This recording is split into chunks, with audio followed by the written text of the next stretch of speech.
At the end of this video, you will realize that the rich got where they are because they see debt as a tool. They use it to buy assets, build businesses, and increase their income. Debt and discipline are in a constant battle for your financial future. You will realize how many opportunities exist to turn debts into income.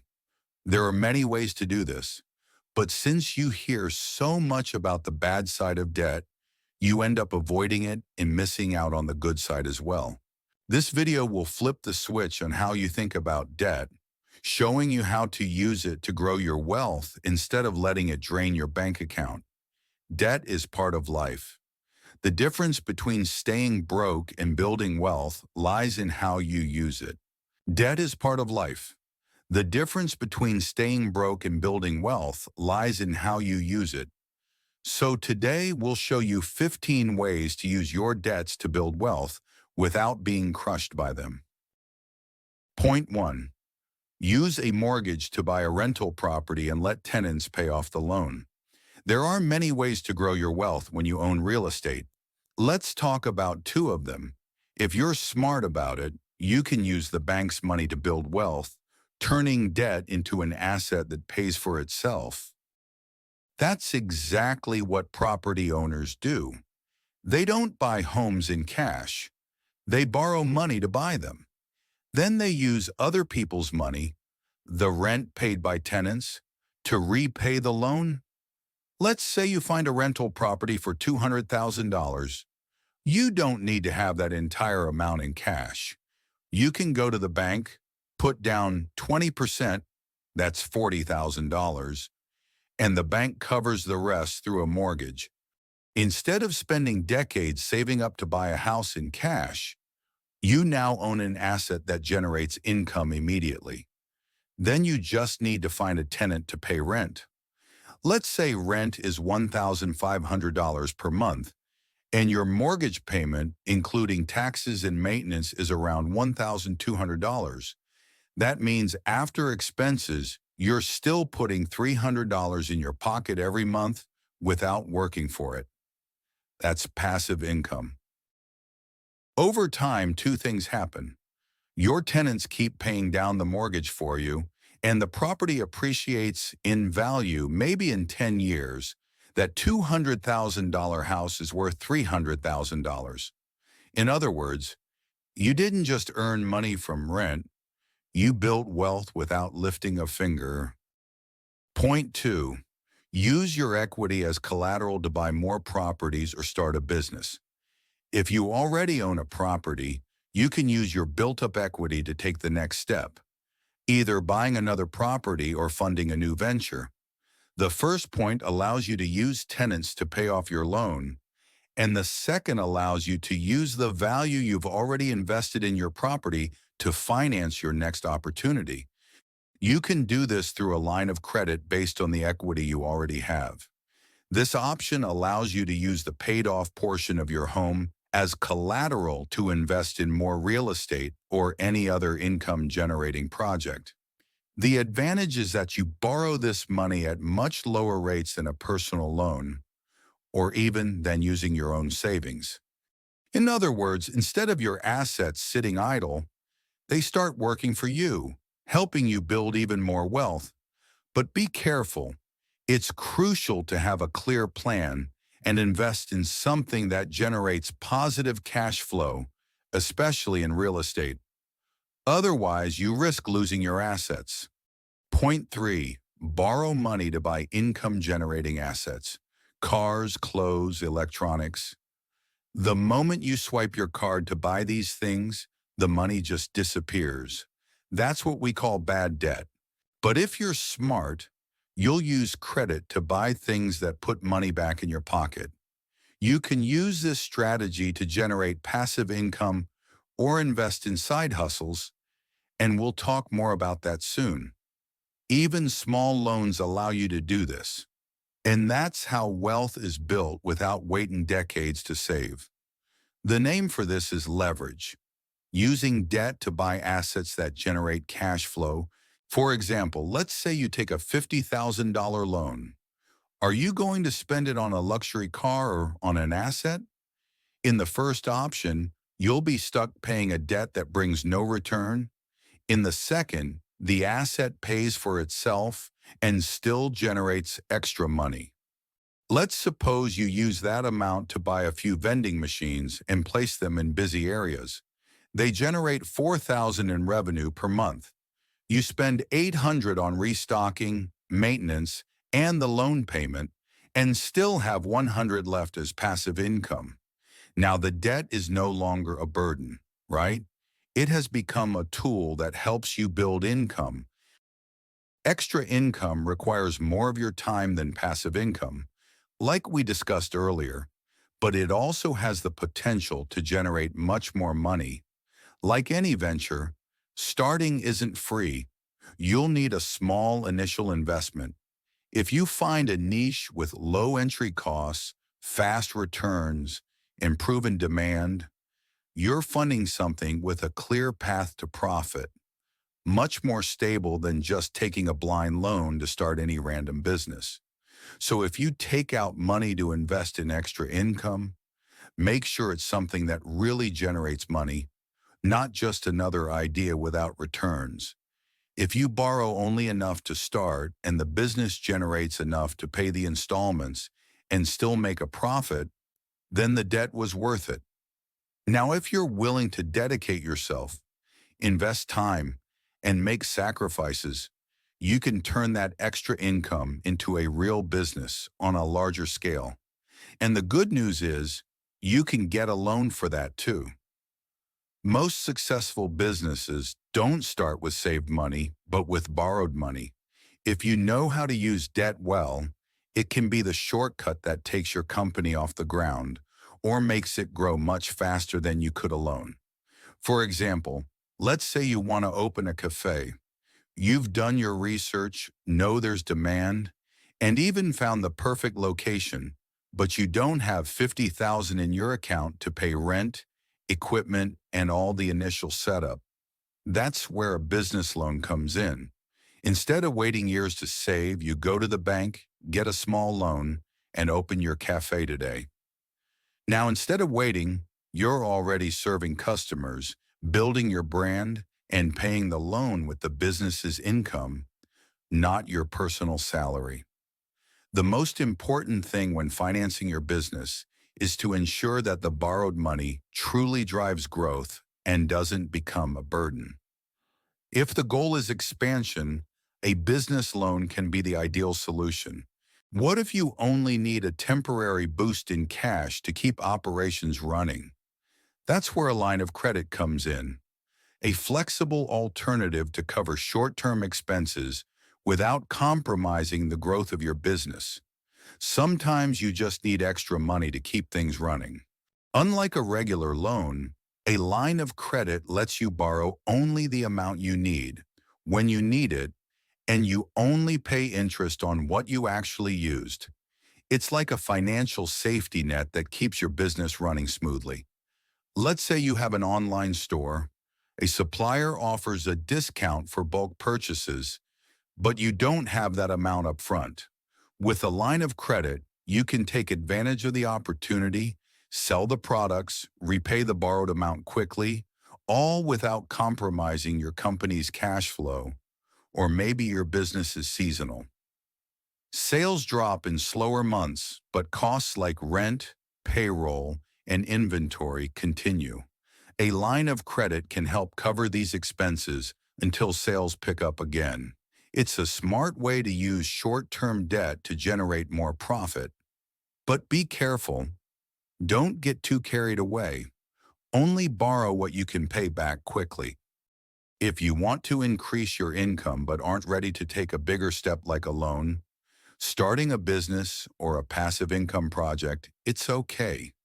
You can still take a small loan to increase your income on a much smaller scale, easier to manage. If a one-time purchase helps you earn more money each month, it's not bad debt. It's a shortcut to increase your earnings. Let's look at some examples. A photographer finances a 3,000 reel camera and starts serving bigger clients, earning an extra 1,000 reel per month. A carpenter takes a small loan to buy better tools and doubles the number of projects they can complete. A video editor invests in a newer computer and can serve twice as many clients. In all these cases, debt isn't a problem. It's the reason these people are earning more money. The key is to ensure the investment pays for itself. If the equipment speeds up your work, helps you get more clients, or allows you to charge more, then it's an investment. If it's just a luxury upgrade with no return, it's just more debt. Before borrowing, ask yourself, will this tool really increase my income? If yes, the debt is working for you, not against you. Only take a student loan if it's for a course that guarantees a high salary. Some courses practically guarantee a job with a high enough salary to cover the loan easily, like engineering, medicine, computer science, or finance. If a degree puts you in a career that pays six figures a year, taking a loan for it makes sense. But if you borrow $100,000 for a course that will only earn you $35,000 per year, you'll be stuck with a debt your salary can't support. That's when student loans become a financial trap. A student loan can be a good debt if it meets three conditions.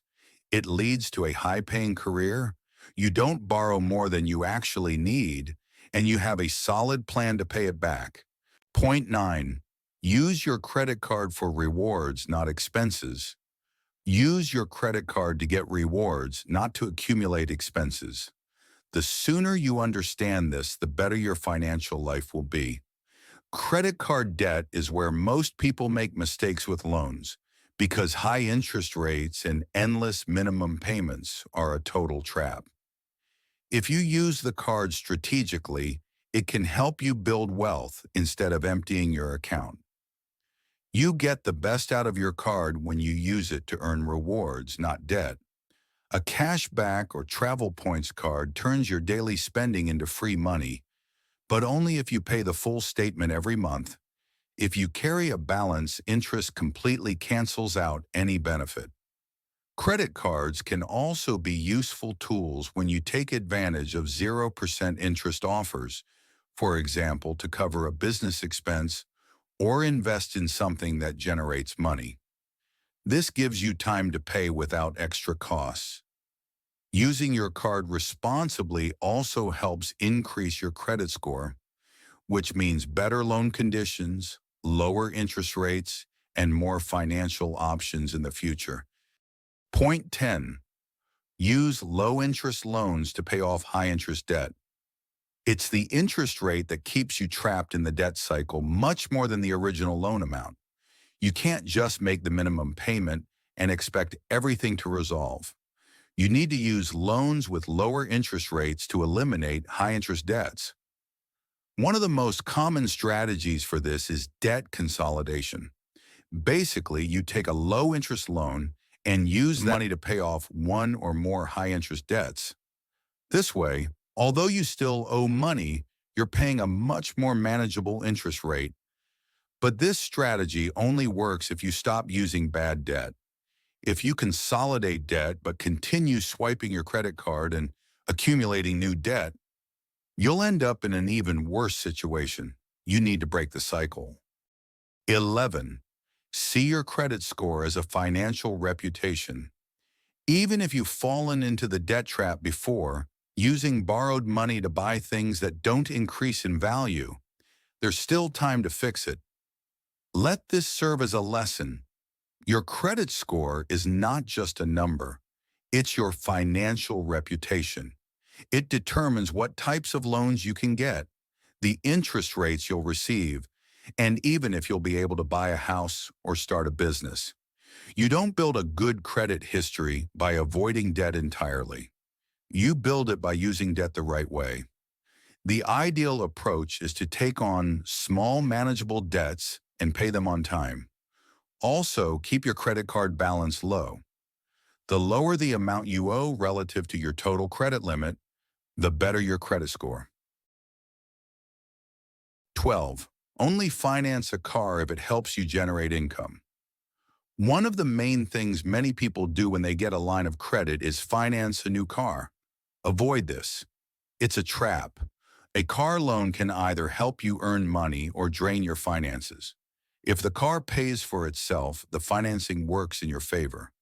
If it doesn't generate returns, you're just accumulating debt on something that loses value over time. Does it make sense to finance a car if you depend on it to work? If you're a furniture broker, service provider, or rideshare driver, your income depends on having a reliable vehicle. Financing lets you buy the car you need to keep generating income. Professional use vehicles may also offer tax benefits. You might be entitled to deductions on your income tax. Another important point is to keep cash on hand. Paying a car in full ties up your capital, money that could be used in more profitable investments. A low-interest loan allows you to spread the costs over time, keeping your money free for other opportunities. If the car doesn't help you earn money, avoid that debt.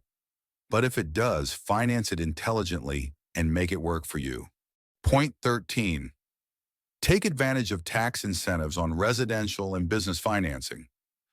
With all the home and business financing you can do, and all the money starting to come in, your taxable income tends to rise. The good news is that certain types of debt come with tax benefits, which means you can legally reduce your taxable income and keep more money in your pocket. Point 14. Borrow to invest, use gains to pay back, and keep the profits. Now we're entering a more advanced area, aimed at experienced investors. These investors don't only use their own money to invest, they borrow to increase leverage. This is known as margin investing, and if used wisely, it can amplify your gains. But be careful. If you don't know what you're doing, you could lose everything.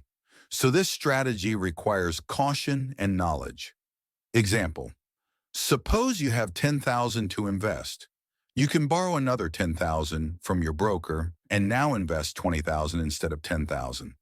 If your stocks rise 10%, you end up with $22,000 because you're investing double. The idea is to eventually earn enough to pay back the loan and then profit from what's left. The risky side, of course, is that if the market falls, your losses also double.